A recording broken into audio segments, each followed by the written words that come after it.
शरवेदांत सिद्धांत गोचरम तम गोचरम गोविंदम परमानंदम सद्गुरु प्रणेतवस्य।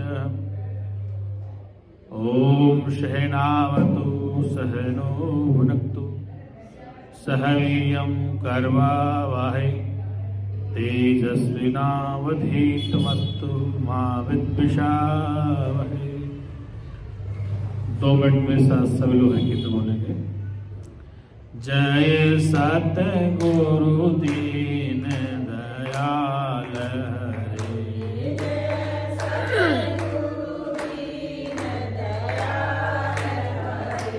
जिनने भव सागर पार करे,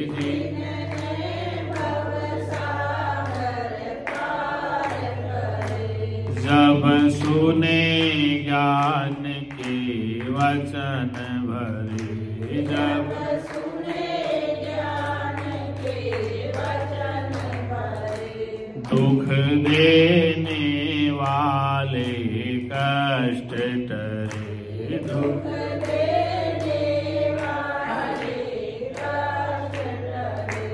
प्रेम से बोले सच्चिदानंद भगवान की, सत्य सनातन धर्म की, संत समाज की, हर हर महादेव। अर्चने वंदनी है। आवाज सबको सुनाई दे रही है? आवाज आ रही है मगर नहीं आ रही आवाज? आवाज नहीं आ रही किसी को?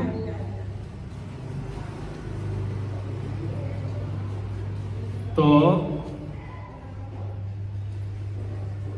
ये मानव शरीर जो आप हम सबको प्राप्त हुआ है,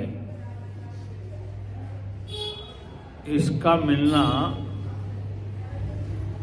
इस प्रकार जगत में अति दुर्लभ है। जो हमें मिल गया है, क्योंकि वेद शास्त्रों का यह मत है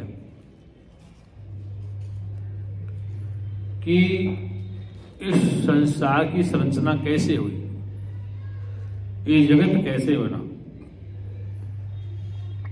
तो विज्ञान का दृष्टिकोण यह है कि पृथ्वी एक आकाश से टूटा हुआ पिंड है और ये आग का गोला था। ये पृथ्वी क्या था? विज्ञानवादी इस बात को सिद्ध करते हैं कि पृथ्वी आग का गोला था और इसको ठंडे होने में लाखों वर्ष लग गए।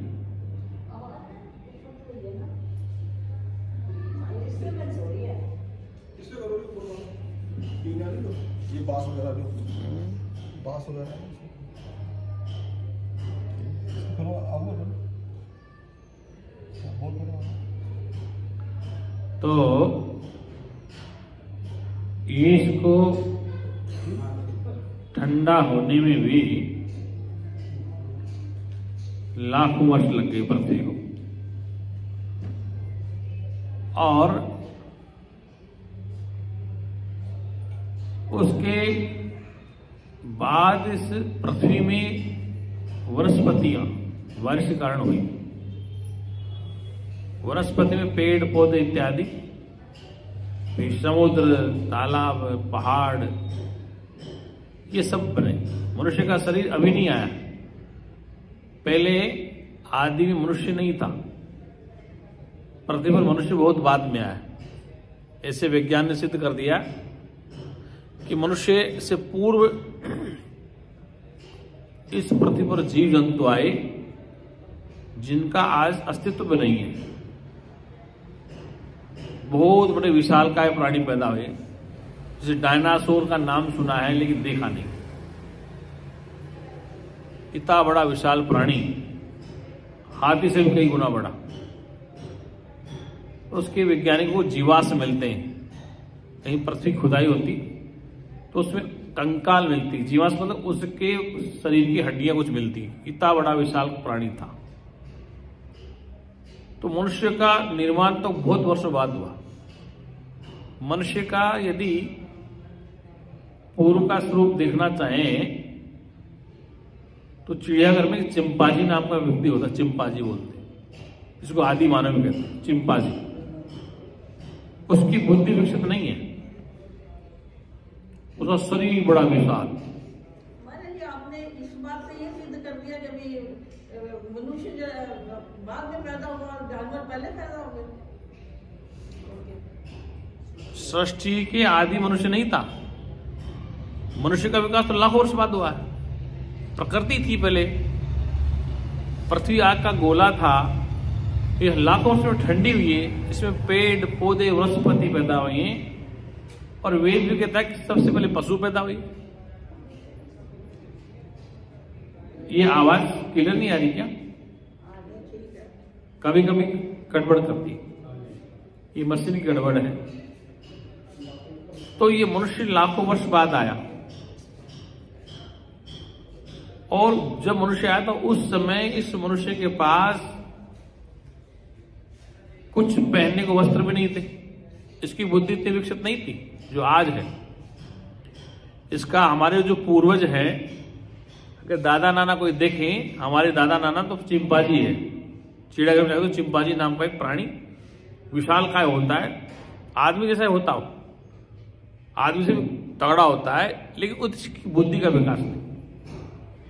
खाना पीना वो जानता है बस, और उसके हाथ इंसान जैसे कुछ बंदर मिलते हैं। धीरे धीरे विकास हुआ, फिर थोड़ा मनुष्य के रूप में बदला। अब इसको भूख लगी,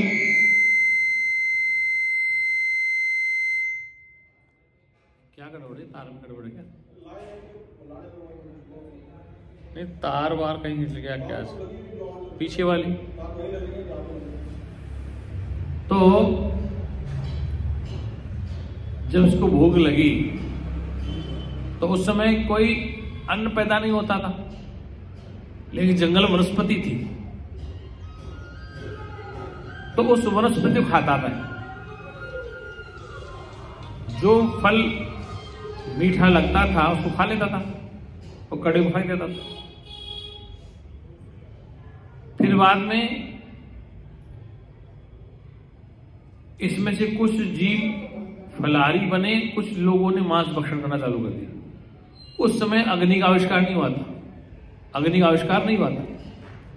तो आदि मानव फल भी खाता था, वस्त्र नहीं थे पहनने के लिए, कपड़े का आविष्कार नहीं था। उस समय ये जंगली जानवरों को कच्चा ही खा जाता था। तो उसमें आप हमारे सब बुजुर्ग थे लाखों वर्ष पहले। फिर धीरे इसका विकास हुआ, बुद्धि का विकास हुआ, तो उसने अग्नि का आविष्कार कर लिया। अग्नि का आविष्कार किया तो ये पशुओं को पका खाने लगा जंगल में। आज भी विकसित जो देश है,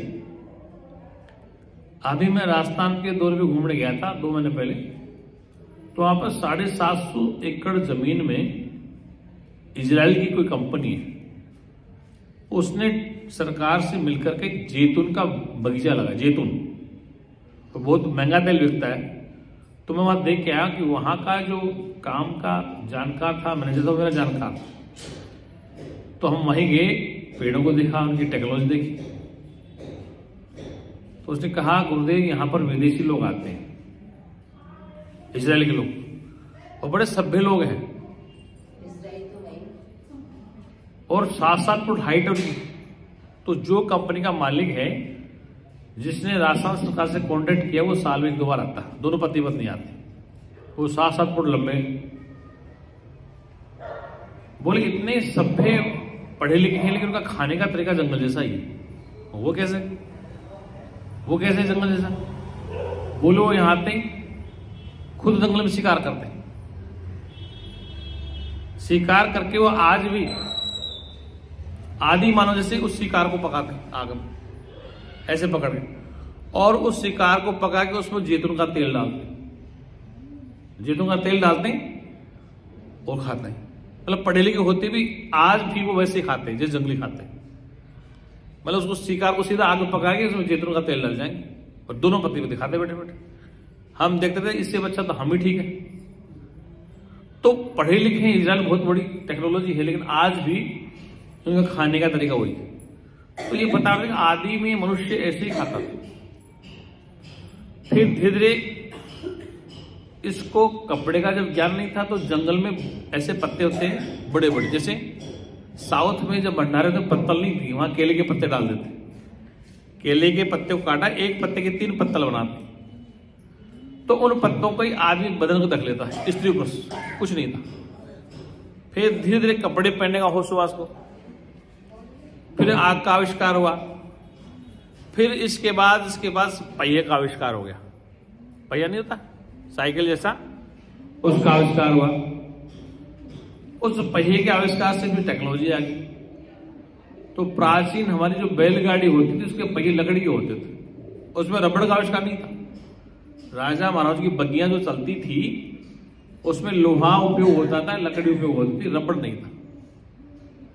फिर रबड़ का उपयोग बाद में हुआ। तो कहने का तात्पर्य है कि इस मानव का विकास क्रमबद्ध तरीके से हुआ। लाखों वर्ष तो उसको विकास में लग गया। भगवान की बात छोड़ो, बाद में भगवान की चर्चा अभी नहीं चल रही। अभी तो केवल वह जंगल में रहकर अपना उदर पूरज कर रहा है, संतानें बना रहा पशु पक्षी तरह। अभी उसको आवाज का नहीं पता। तो हमारा मनुष्य का विकास एक क्रम से हुआ है। ये डार्विन का सिद्धांत विज्ञान का, हम क्रम से बढ़े आगे। तो बढ़ते बढ़ते अब आए तो फिर थोड़ा बुद्धि का विकास हुआ। क्या हुआ? फिर थोड़ा बुद्धि का विकास हुआ। और बुद्धि का विकास होने से ये व्यक्ति कपड़े पहनने लगा, घर बना के रहने लगा। फिर इसने सबसे पहले मनुष्य ने देवता की पूजा नहीं की थी, इसने प्रकृति की पूजा की थी। जिसकी नदी बहने उसकी पूजा कर ली, बड़े वृक्ष की पूजा कर ली, फिर विकास में फिर सूर्य की पूजा कर ली, फिर चंद्रमा की पूजा कर ली। मतलब ये प्रकृति देवता को पूजता था। उस समय वेद में चर्चा आती है, उपनिषदों में चर्चा आती है कि धीरे धीरे इसमें एक भगवान को मानने की प्रथा प्रारंभ हो गई।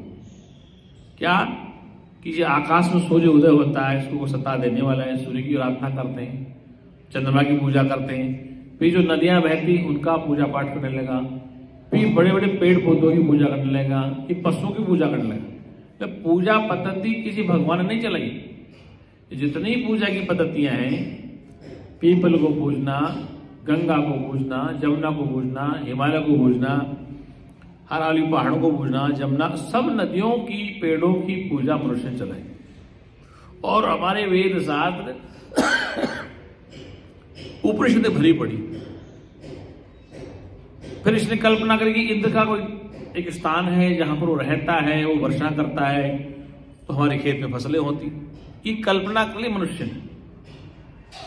सारे शास्त्र और वेद जितने ग्रंथ में कई बार कह चुका हूं, बाइबल भी, कुरान भी, श्रीमद् भगवद गीता भी, वेद उपनिषद भी, ब्रह्मसूत्र भी, सब मनुष्य ने ही रचे। केवल मनुष्य में श्रद्धा बनी रहे, इसलिए एक ईश्वर की कल्पना कर ली कि ये वेद अपुरुषे हैं, किसी जीव ने नहीं रचे, ये भगवान ने रचे। ये कल्पना कर ली। जिसे हम कहते हैं कि गीता भगवान के मुखारबिंद से प्रकट हुई है, श्रीमद् भगवद गीता कृष्ण के मुखारबिंद से प्रकट हुई है। अब कृष्ण कौन है? देवी वसुदेव के पुत्र हैं, वेद व्यास हैं, उन्होंने वेदों की रचना की है। इधर कुरान में चले जाओ, वो भी कहते हैं कि बाइबल एक पवित्र पुस्तक है जो अल्लाह के यहां से प्रकट हुई है और मोहम्मद उसके पैगंबर।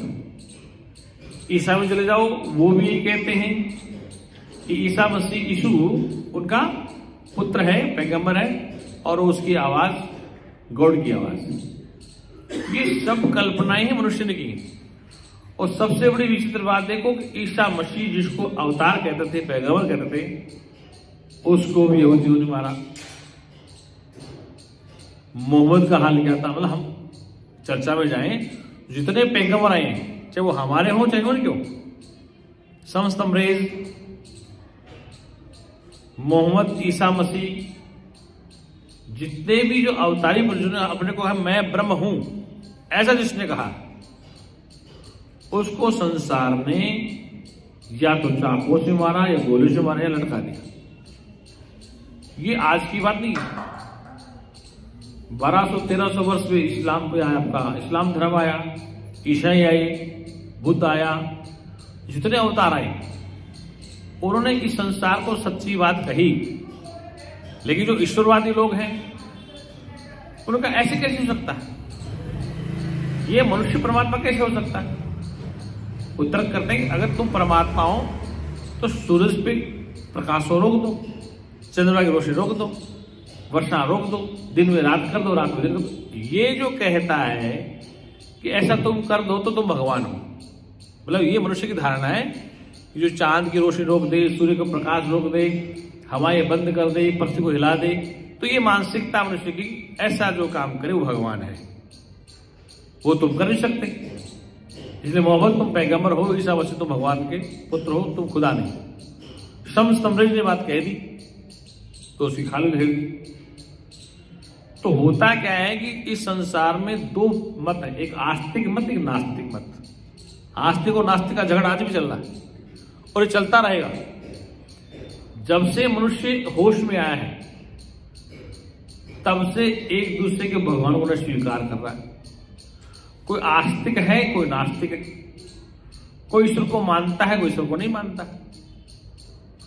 फिर सब मनुष्यों की अपनी अपनी पूजा पद्धति है, सब एक बंधे हुए हैं। जैसे हमारे सनातन धर्म में प्रातःकाल उठेंगे, आरती करेंगे, गणेश जी करें, पार्वती करें, शिव जी करें, ये परंपरा है।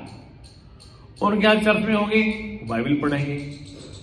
कुरान वाले हम निराकार, हम नहीं, हमारे यहाँ कोई बुद्ध प्रस्तुति नहीं होती, ना आकृति होती, हम तो केवल कुरान को पढ़ते। अब उनसे पूछो कुरान किसकी बोले, कुरान की आयतें तो खुदा के यहां से, कुरान की आयतें तो खुदा के यहां से, तो पवित्र पुस्तक कुरान। तो उस आयत को पढ़ते हैं, आयत में जो लिखा गया उसको अमल करते हैं, नहीं करते हैं। तो हर ग्रंथ में, चाहे वो ग्रंथ इस्लाम धर्म का हो, ईसाइयों का हो, सनातनियों का, सारे ग्रंथ रचित हैं मानव रचित, किसी द्वारा। ये मैं केवल यहां बोल रहा हूं, अगर किसी राष्ट्रीय चैनल पे बोलूंगा तो सबसे पहले हमारे सनातन तो विरोध करेंगे। ऐसे कैसे आप मानव रचित, क्योंकि जिसे भगवान कहा गया है वो तो नाम रूप से रहित है, वो तो बिना देह का है। नाम न रूप न देह कछु त्रिगुण ते प्रभु बिन। जो प्रभु नाम रूप से रहित है, निराकार है, चैतन्य है, तो उसको पुस्तक को लिखने के लिए शरीर लेना नहीं पड़ेगा क्या? शरीर लेगा, राम भी शरीर लेके आए, कृष्ण शरीर लेके आए, बुद्ध, महावीर, पैगंबर, मोहम्मद और यीशु मसीह सब देह में आए। तो कुल मिला के जिसे अल्लाह कहा है, जिसे भगवान कहा है, जिसे गॉड कहा है, वह एक निराकार शक्ति जब शरीर लेके आई और शरीर के द्वारा सब काम हो रहे हैं। जैसे अभी कुछ वर्षों पहले 2013 में जब मोदी सत्ता में आए सरकार में, तो उन्होंने कहा मोदी ब्रह्म है, ब्रह्म का अवतार है। ये लोगों ने कहना चालू कर दिया, मोदी जी ब्रह्म है, ब्रह्म का अवतार है। और लोगों ने हर हर मोदी, हर हर मोदी कर दिया, हर हर मोदी, घर घर मोदी। ये किसने कर दिया? उनके समर्थकों ने कर दिया। तो उसको ब्रह्म का अवतार बनाना चाह रहे। शंकराचार्य स्वरूपानंद ने विरोध कर दिया, जगत गुरु शंकराचार्य स्वरूपानंद ने विरोध कर दिया, ऐसा मत कहो, ये शिव नहीं है। किसने कहा? जगत गुरु माने दरबार शंकराचार्य स्वरूपानंद ने, ये शिव नहीं है ऐसा। तो उन्होंने कहा कि ये शिव नहीं है। फिर अब जो शंकराचार्य से पूछा गया, तो कहने का तात्पर्य है कि अगर मोदी जी ब्रह्म के अवतार तो आप किसके अवतार हैं? मतलब देश का प्रधानमंत्री ब्रह्म का अवतार और तुम किसके अवतार हो? कहने का तात्पर्य सभी उसी से बने हैं, उसी के सहारे हैं, उसी में लीन हो जाएंगे। अब बात कौन के? लेकिन जो विशिष्ट गुण लेके कोई आता है, संत रूप में, राजनेता के रूप में या किसी समाज सुधारक के रूप में, तो आने वाले उसके जो अनुयायी हैं, जो फॉलोअर्स हैं, उसको भगवान कह देते हैं। क्या कह देते हैं? भगवान कह देते हैं। जैसे भगवान कृष्ण को भगवान कहने वाले कौन हैं? जो उनके अनुयायी हैं, जो गीता को स्वीकार करते हैं। अभी हाल में ही एक रजनीश नाम का आचार्य आया, फिलोसफी का प्रोफेसर, उसके अनुयायी ने उसको भगवान रजनीश कहना चालू कर दिया। जो उसकी वाणी को पसंद करते हैं, उसके साहित्य को पढ़ते हैं, उसकी भाषा को स्वीकार करते हैं, उनने सबको भगवान श्री रजनीश कहना चालू कर दिया। अब इसमें क्या विरोध है? भाई उनकी श्रद्धा है, वो भगवान के अवतार कहें, ब्रह्म कहें, शिव के, कुछ भी कहें। ऐसी जितनी परंपराएं हैं। कल मेरा प्रवचन था गुड़गांव में, ये क्या नाम है, ब्रह्म कुमारियों का रिट्रीट सेंटर में। तो वहां पर कल 3-3 मिनट दी थी प्रोग्राम, आज भी कल भी, लेकिन मुझे सत्र में आना पड़ा। तो वहां भी मैंने इस बात को कहा।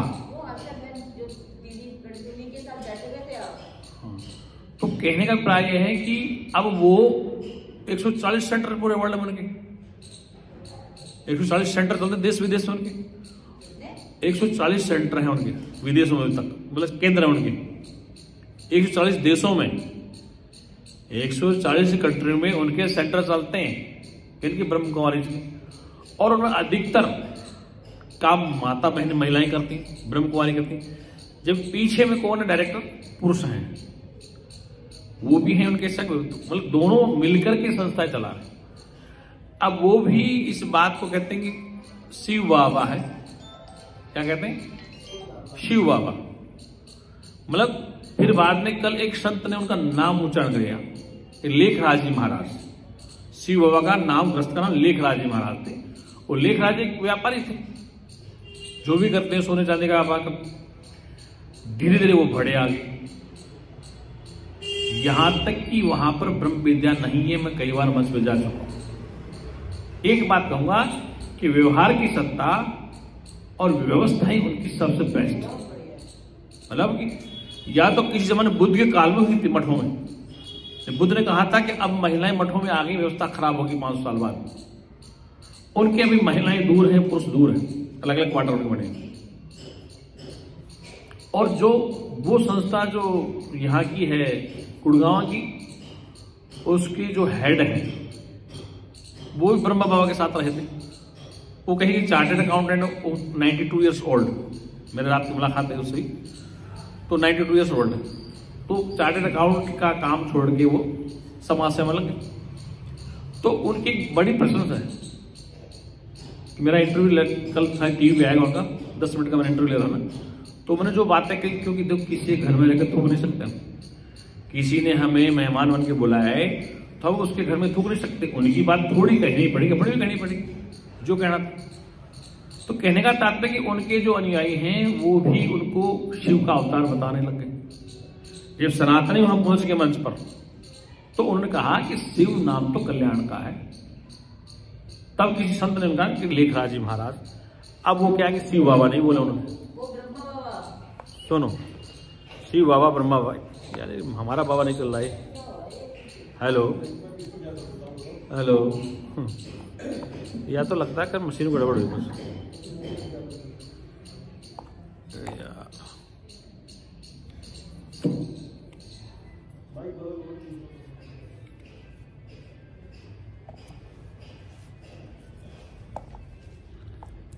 हेलो हेलो, इसको लगा लो। हेलो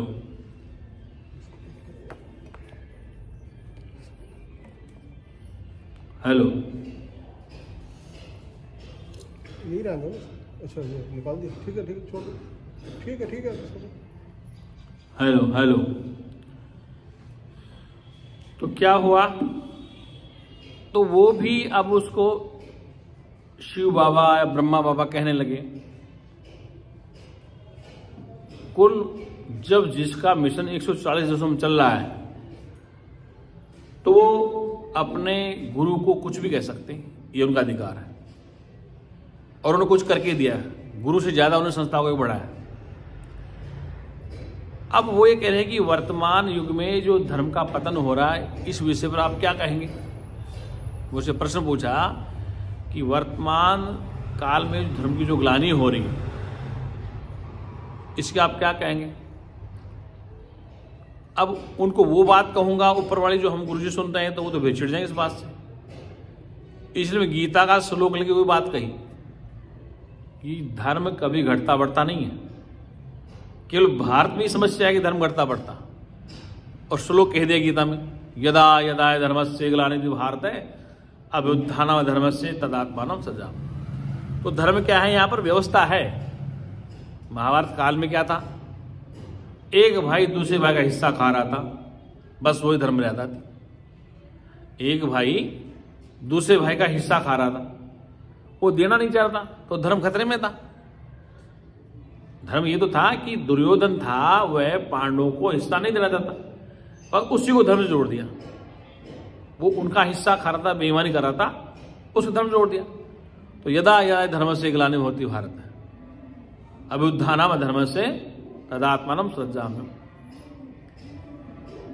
कि जब जब धर्म की हानि होती है, तुलसीदास ने उसी बात को कह दिया रामायण में। श्रीमद् भगवत गीता कितने वर्ष पहले कही गई? 5200 वर्ष पहले। 500 साढ़े 500 वर्ष तुलसीदास जी आए, उन्होंने उसी श्लोक के लेके रामायण कह दिया। जब जब हो ये धर्म की हानि, बढ़े असुर अधम अभिमानी, तब तब धरे प्रभु विवेद शरीरा, हरे कृपा निधि सज्जन पीरा। श्लोक गीता का है, किसका है? और उसको तुलसीदास ने रामायण में लिख दिया। इसका मतलब तुलसीदास ने रामायण पढ़ करके उसको अवधि भाषा में ट्रांसलेट कर दिया। तो कहने का तात्पर्य है कि धर्म घटता बढ़ता कहाँ? हमारे व्यवहार को ही धर्म कह दिया गीता में। जबकि वहां पर धर्मराज युधिष्ठिर बैठे। धर्मराज कौन बैठे? युधिष्ठिर। अब धर्मराज कह दिया गया, युधिष्ठिर क्या करे धर्मराज? कि जुआ खेल लें। तो धर्म के राजा युधिष्ठिर क्या खेल लें? जुआ खेल लें। हम जुआ तो कहेंगे उसको, भाई द्वैत क्रीड़ा थी। एक धर्मराज है और द्वैत क्रीड़ा खेलने, तो क्या वो मना नहीं कर सकते थे? बिना पूछे भाइयों को, बिना पूछे, जिसका पत्नी का अधिकारी था उनका, तो द्रौपदी शादी स्वयंवर अर्जुन ने की थी ना, युधिष्ठिर ने की थी। बिना भाइयों को पूछे, बिना द्रौपदी को पूछे, सबको दांव पे लगता। तो ये क्या धर्म था? इसलिए हमारे शास्त्रों में, पुराणों में कुछ बातें ऐसी हैं जिनको समाज में बोलना भी ठीक नहीं है। कि दूसरे लोग इस बात पर प्रश्न करते हैं कि आप उसको धर्मराज कैसे कहते हैं? ये तो ओशो ने अपनी पुस्तकों में लिख दिया, प्रवचन बोल गया है? तो वो तो कह रहा है वो धर्मराज है, वो तो जुआरी था, सटोरिया था है। तो उन्होंने कहा कि वो तो धर्मराज नहीं था, वो तो सटोरिया था, जुआरी था, अब उसको सब धर्मराज कह रहे। तो कहने का तात्पर्य है कि कुल मिला के गीता का धर्म फिर मानवता पे आ जाता है। किस पे आता है? इसलिए इन लोगों ने मानव व्यवहार को उच्च कोटि में रखा। मैं कई बार उनकी संस्था में जाता हूं, कई बार माउंट आबू का निमंत्रण आता है, लेकिन मैं अपने प्रोग्राम कर नहीं जा सकता। जैसे एक बार रविवार का प्रोग्राम था, आपको आना है, हम टिकट देंगे आपको आने जाने का, लेकिन मैं नहीं आ सकता। आज भी वहाँ प्रोग्राम है, कल भी अलग अलग सेशन चलते हैं, तो अलग अलग पॉइंट बोलना पड़ता है। लेकिन उनके पास संसाधन है, यंत्र है, टेलीकास्ट प्रोग्राम होता है। अब वो ऐसा यहां तक कैसे पहुंच पाए? उन्होंने ब्रह्म विद्या राज विद्या योग को नहीं बांटा है। राज विद्या योग की तो वो छाया में भी नहीं है। मैंने अंदर जाकर देख लिया, शिवानी को भी देख लिया, बेटे सबको देख लिया। केवल वो व्यवहार को टॉप समझते हैं, और होना भी चाहिए। जब हम मंच से उनके मंच पे जाते हैं, कई बार हम जाते हैं, तो ऐसा हमें फीलिंग्स होता है कि ये संस्कार हमारी संस्था में क्यों नहीं आ रहे। उनके मंच पे जब हम जाते हैं, उनका रिसेप्शन का तरीका, उनका बिठाने का तरीका, उनका बोलने का तरीका, उनका स्वागत का तरीका, मतलब एक ट्रेनिंग सेंटर है उनका। वो ट्रेनिंग कहां चली? ब्रह्मा बाबा से चलती आई, और उनके पास सब बुद्धिजीवी पढ़े लिखे लोग आ रहे हैं। इसलिए उन्होंने धर्म व्यवहार को श्रेष्ठ माना। किसको माना? व्यवहार को धर्म माना। और वास्तव में ब्रह्म विद्या तो वो बात की बात है, बैठने का, उठने का, बोलने का ज्ञान हो तब हम धर्म की बात करते हैं। आज हमारे पास जो संख्याएं कम है, इसका कारण क्या है? विचार किया कभी हमने? इसका कारण यही है कि हमारे गुरुजी ने ज्ञान तो खुला बांटा। क्या बांटा? खुला। लेकिन संतों को, भक्तों को व्यवहार की बातें ज्यादा बताई नहीं, इसलिए हम बढ़ नहीं पा रहे। वहां पर ज्ञान बाद में है। जूते कहां खोलने पहले ये बता दें, बर्तन कहां धोने ये कहते क्यों है? उनकी व्यवस्था देख। मैंने जूते खोल दिए बाहर, तो वो बहन जी बोली स्वामी जी जूते वहां तक जा सकते हैं आप, स्टेज तक। दोबारा मैंने पहले स्टेज पे पहुंचा तब तो मुझे 2-3 लोग लेने आ गए उनके, मतलब उनके ब्रह्म कुमार ब्रह्म आगे भी चले कि महाराज को कहाँ बिठाना, कहाँ आसन देना। तो उनका ये वेल डिसिप्लिन सिस्टम। मैं उससे अति प्रसन्न हूं कि वास्तव में हमारी भारतीय संस्कृति व्यवस्था है, और हमारे यहां पर ऐसा सिस्टम नहीं है। क्योंकि न तो कोई वो आता है, वो समझना नहीं चाहता। जैसे अभी 23 जून को भंडारा होता है, संतों को बुलाता हूं मंच पे, तो मैं कई बार सोचता हूं कि यार माला किससे पहनाऊं, मैं स्वागत कैसे कराऊं, ये बात। क्योंकि मेरे अंदर प्रश्न चलते रहते हैं कि शिष्य होता है जो गुरु की आंखों से पहचाने कि अब क्या चाहते हैं। मैं मंच पे बैठा हूं, मंच का संचालन कर रहा हूं, देखता रहता हूं, कोई दिखाई नहीं देता क्या करे। उनके पास युवा शक्ति है। जिस घर में युवा शक्ति है, जिस संस्था में युवा शक्ति है, जिसमें वित्त अच्छा है, चित्त अच्छा है, वो संस्था विकास करती है। तो वो उनकी व्यवस्था जब देखते हैं तो मैं भी सोचता मेरे पास भी कोई विद्यार्थी रहे, मेरे पास रहे। फिर उनके सिस्टम ऐसे उन्होंने बना ली, मतलब उस संस्था को करीबन 40-50 साल हो गए, लगभग 50 साल वो संस्था को बने हुए। और ऐसी संस्थाएं और भी है, लेकिन ऐसी नहीं मुकाबले। तो कहने का था व्यवहार ही धर्म है। और व्यवहार में आज तक, हम धर्म की बात है, व्यवहार में आज तक अवतार भी सही सिद्ध नहीं हो पाए। जैसे दृष्टांत ले भगवान राम का, युद्ध तो बाली और सुग्रीव में हो रहा था, युद्ध तो बाली और सुग्रीव में हो रहा था, भाइयों में हो रहा था। लेकिन राम ने ओट लेकर के बाली का वध कर दिया, ऐसा लिखा रामायण में। तो क्या धर्म था कि ओट लेके किसी योद्धा को मारा जाए? धर्म था? उसको दूसरी कहा करना, पेड़ की ओट में आके भगवान राम ने बाली का वध कर दिया। लड़कों ने तो 2 भाई, तो इसको भी मर्यादा कहते हैं। तो कहने का अभिप्राय यह है कि व्यवहार में इस सृष्टि में धराधाम पे कोई ऋषि मुनि अवतार ठीक से नहीं हो पाया, न होगा। लेकिन फिर भी व्यवहार ठीक होना अति आवश्यक, क्योंकि उनका व्यवहार ठीक है, बैठना उठना ठीक है, बोलना चालना ठीक है, उनको सिखाया जाता है। क्योंकि एक गुरुजी कहा करते, एक तो खाली कागज हो, उससे फटाफट लिख दोगे। एक भरा हुआ कागज हो तो पहले उसको हटाओ तब लिखोगे। जैसे मोबाइल में सामान इकट्ठा हो गया, वो डिलीट नहीं करोगे जब तक कोई मैसेज नहीं आएगा। तो जो भरा पड़ा उसको डिलीट मारो पहले, फिर तो नया जाएगा। या बिल्कुल नया हो तो मेमोरी फुल होगी तो डिलीट मारो। ऐसे ही उनके पास नए कागज के विद्यार्थी और युवा शक्ति आती है, तो उस नए दिमाग को फौरन कैच कर लेते हैं। और हर व्यक्ति डिसिप्लिन से रहना चाहता है, व्यवस्था रखना चाहता है। तो कहने का अभिप्राय है कि वो गुरुकुल से सिखाया जाता है। जिस गुरु के पास हम पढ़ें लिखें जाएं तो वो तो सिखाता है बैठना उठना सब, चाहे विद्यालय गुरु हो, विश्वविद्यालय गुरु हो, चाहे कहीं का गुरु, वो बैठना उठना बोलना चालना सिखाएगा, भोजन करना। गुरुकुल में बच्चों को, अब जैसे मान लो कि 200 संतों को भोजन कराना है, आप वृद्ध हो गए, आप में चाहे युवा ही कौन हो, लेकिन वो भी नहीं करा सकता क्योंकि उनको डेली का अभ्यास नहीं है।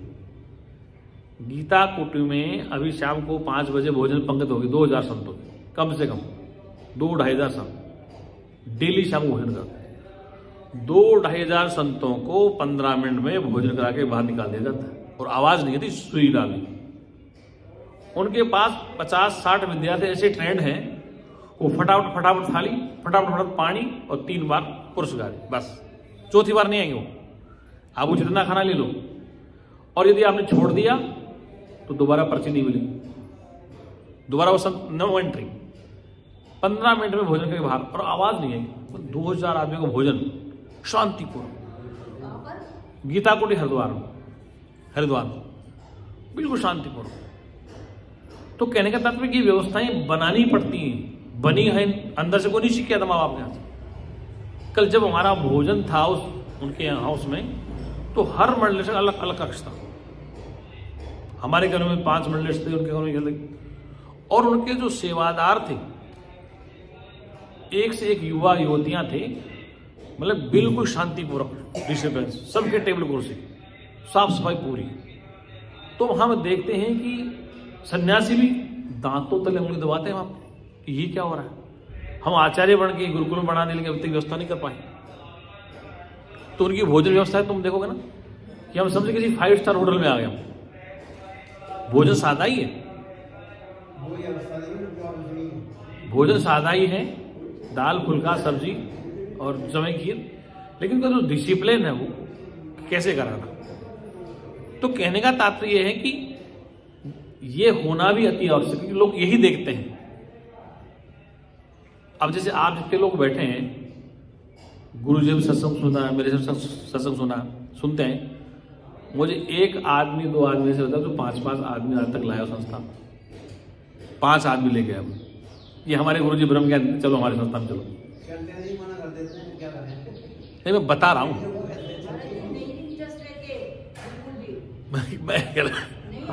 रमन जी ने 1-2 भेजे पहले तो गोपालानंद को भेजा उन्होंने, फिर असंगानंद को भेजा, असंगानंद देवेंद्र को भेजा, 2-3 तो लोग मेरे पास आए।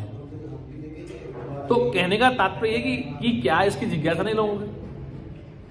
वास्तविकता तो यही है कि ये सारा जगत आंखों से देखता है, और आंख से जो दिखाई देता है उसी को सत्य मान लेता है।